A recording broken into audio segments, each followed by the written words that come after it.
দেখছেন আভাস নিউজ। আপনাদের সঙ্গে রয়েছে আমি অর্পিতা। শুরু করছি সংবাদ।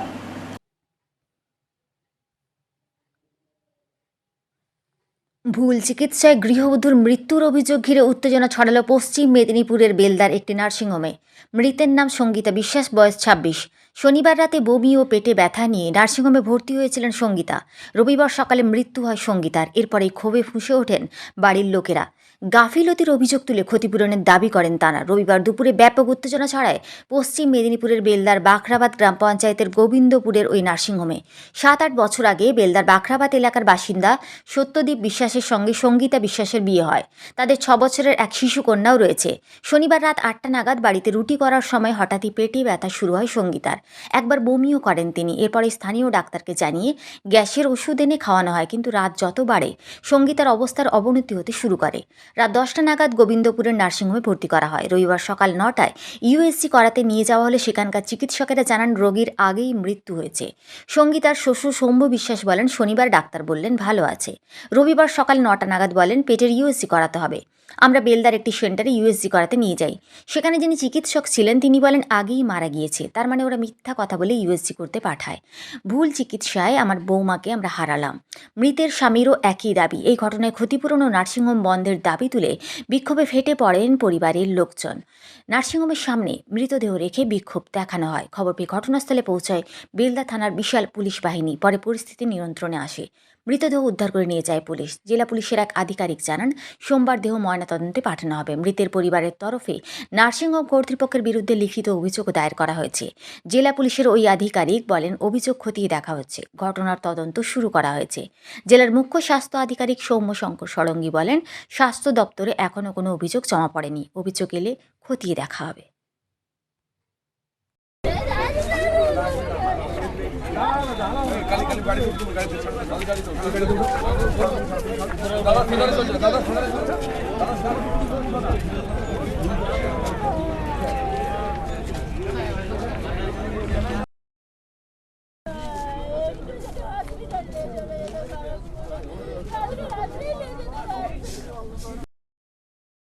কি হয়েছে? ওই যে কাল রাত্রে ৮টার সময় বোমা রুটি করতে গেছিলো। হ্যাঁ, তার রুটি পেট ব্যথা বলে রুটি করলো না। তার শাশুড়িকে বললো যে আমি পাচ্ছি না, তুমি করো। হ্যাঁ, রুটি সেটা চলে এসে শুয়ে পড়লো। তার শাশুড়ি রুটি করলো। রুটি করার পর আমি যখন বাইরে বেরোয় দেখি তখন 8:30। তখন বোমা বমি করছে। আর কী হয়েছে না পেটের ব্যথা, এই যে বমি করছে। আমি একটু জল নেবো না, হ্যাঁ জলটা তো জল দিলাম। জল দেওয়ার পর শুয়ে পড়লো। তারপর 9টা 9:30 দিকে যখন দেখি না সে ওষুধ একটা গ্যাসের বড়ি দেওয়া হলো। গ্যাসের বড়ি তারপর দেখি না আরও বাড়ছে, শরীরটা খারাপ হচ্ছে। তখন আমি কী করলাম না গাড়িতে করে 10টার সময় এখানে আনি। আমি বলছিলাম আমার ছেলেকে যে এখানে না, হ্যাঁ, ও বললো যে না, যে রক্ত ফক্ত দেয় সেইখানে কাজ করে ভালো চিকিৎসা হবে। হ্যাঁ, এই জন্য এখানে ভর্তি করলাম। ডাক্তারবাবুকে ভর্তি করার পর ডাক্তারবাবুকে জিজ্ঞেস করলাম ডাক্তারবাবু কেমন দেখছেন? না, হ্যাঁ খুব ভালো আছে, আপনাকে চিন্তা করার কোনো দরকার নেই। আমাদেরকে যদি বলতো যে না খারাপ, অন্য জায়গায় ব্যবস্থা করুন, তারা আমরা নিয়ে চলে যেতাম। কিন্তু উনি আমাদেরকে আশ্বাস দিলেন যে এখানে থাকো, কোনো চিন্তার কারণ নেই। হ্যাঁ, এই জন্য আমরা রেখে দিলাম। দিয়ে আমি বাড়ি গেলাম। বাড়ি যাওয়ার পর সকালবেলা ছেলে এখানে ছিল রাত্রে তার স্ত্রীর কাছে। সে ফোন করলো, একটা গাড়ি এতে টোটো পাঠিয়েছিলাম। বললো টোটোয় হবে না, এই বাঘাবাদে তো আমাদের বাড়ি এখান থেকে কাছে, যে টোটোয় হবে না, আপনার মারুতি দরকার। দিয়ে আবার বাঘাবাদ থেকে মারুতি নিয়ে এসে তাকে দিয়ে গেলো। আমি মোটর সাইকেলে সেখানে গেলাম। সেখানে যে দেখে যাদের ভর্তি করলাম সে বলছে এটাতে এ তো মারা গেছে, হার্ট অ্যাটাক হয়ে মারা গেছে। আর কিন্তু সেই ডাক্তারবাবু সেখানে ছিলেন। হ্যাঁ, সেই যেখানে ছবি তোলার কথা পেটে, সেই ডাক্তারবাবু সেখানে ছিলেন। আচ্ছা, দিয়ে মারা গেছে। তখন আর কী করবো? তখন আমাদের চিন্তা হচ্ছে একটা বড় কথা, যে সে যে মেয়েটা যে আছে তার 6 বছরের কি জান? ওর শাস্তি চাই এবং মেয়েটার কিছু ব্যবস্থা। আপনি কে হন? আমি আমার শ্বশুর হই। বাড়ি? বাড়ি বাগরাবাদ। মেয়েটার নাম? সঙ্গীতা বিশ্বাস।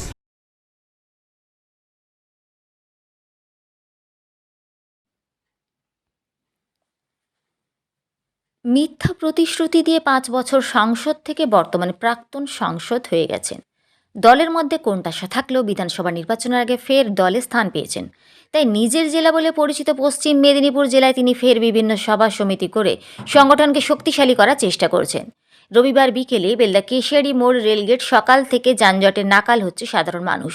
দুদিন ধরে এই যানজট প্রবল হচ্ছে, আর সেই সময় প্রায় 20 মিনিট আটকে পড়েন দিলীপ ঘোষ। আর দিলীপ ঘোষের গাড়ি আটকে পড়েছে দেখে এলাকার যুবকরা তার কাছে জানতে চায়, আপনি বলেছিলেন ওভারব্রিজ হয়ে যাবে, তাহলে আজ পর্যন্ত হয়নি কেন? এত যানজট আপনি কি করছেন? উত্তরে তিনি বলেন, গাড়ি বাড়ছে তাই সমস্যা হচ্ছে। 24 সালে তো ওভারব্রিজ শুরু হওয়ার কথা, রাজ্য সরকার জমি না দেওয়ায় তা হচ্ছে না। তবে তিনি যে কোনো খোঁজ খবর না রেখে কথা বলছেন তা বুঝতে পারেন এলাকার মানুষেরা। এই দিন সকাল থেকে পুলিশ অফিসারও আটকে পড়েন। বেলদা স্টেশনে ঢোকার আগে কাজ চলায় গাড়িগুলি ধীরে ধীরে চলায় সমস্যা হচ্ছে।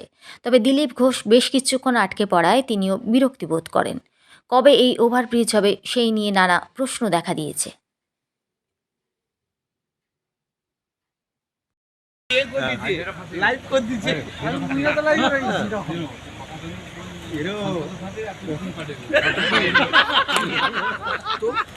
সেটাই তো কইছি।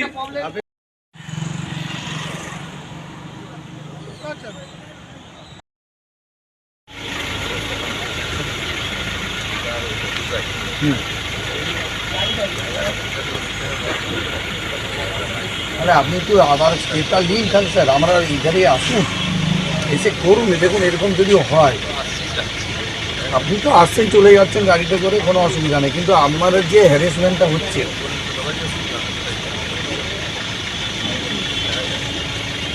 এটা কি আদৌ হবে? আমাদের বয়সে মনে হয় স্যার হবে না, বলছে যে 2025-এ নাকি এটা সিগন্যাল না সবে বলছিল, শুনেছিলাম। কই মানে এটা 24-এ তখন থেকে সেন্সার নাই, তুমি আগে তুলে দিয়ে জায়গাটা খালি না করলে কন্ট্রাক্টর হাত এখন স্যার এই পাশ দিয়ে হবে না অন্য সব? আর একবার গেট পড়ে যাওয়া মানে আপনার এখন 5-6টা করে ট্রেন যাচ্ছে। সারাদিনের কাজ এটা, সারাদিনের কাজ এটা হয়ে গেছে। আজকে তো বেশি হলে বেশি, সকাল থেকে যেন।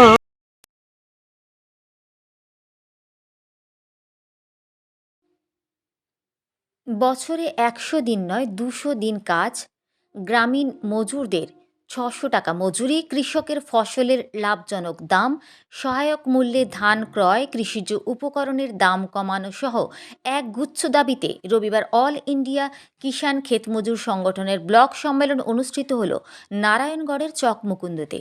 সম্মেলনের শুরুতে দিল্লির কৃষক আন্দোলনের শহীদদের স্মরণে শহীদ বেদিতে মাল্যদান ও রক্ত পতাকা উত্তোলন করা হয়। এই দিনের সম্মেলনে প্রধান বক্তা হিসেবে উপস্থিত ছিলেন অল ইন্ডিয়া কিষাণ ও ক্ষেত মজুর সংগঠনের রাজ্য সভাপতি পঞ্চানন প্রধান। এছাড়াও উপস্থিত ছিলেন জেলা সভাপতি সূর্য প্রধান, জেলা সম্পাদক স্বদেশ পড়িয়া, ধীরেন ওঝা, সচিন মাইতি সহ অন্যান্য নেতৃবৃন্দ। পঞ্চাননবাবু বলেন, এদেশের ক্ষেতমজুর সহ গ্রামীণ মজুরদের সারা বছর কাজ ও ন্যায্য মজুরি পাওয়ার দাবিতে ধারাবাহিকভাবে আন্দোলন চালিয়ে আসছে আমাদের কৃষক সংগঠন। এই দেশের 65% জনগণ কৃষির সাথে যুক্ত, 54% মানুষ ক্ষেতমজুর। এখানকার অধিকাংশ মানুষকেই অর্ধাহারে, অনাহারে, বিনা চিকিৎসায় দিন কাটাতে হয়। মনরেগা প্রকল্পে যে কাজের সুযোগ ছিল, যতটুকু গ্রামীণ মানুষ কাজ পেত, বর্তমান কেন্দ্রীয় সরকার সেই প্রকল্পের নাম পরিবর্তন করে যতটুকু কাজের আইনি অধিকার ছিল তা কেড়ে নেওয়ার চেষ্টা করছে।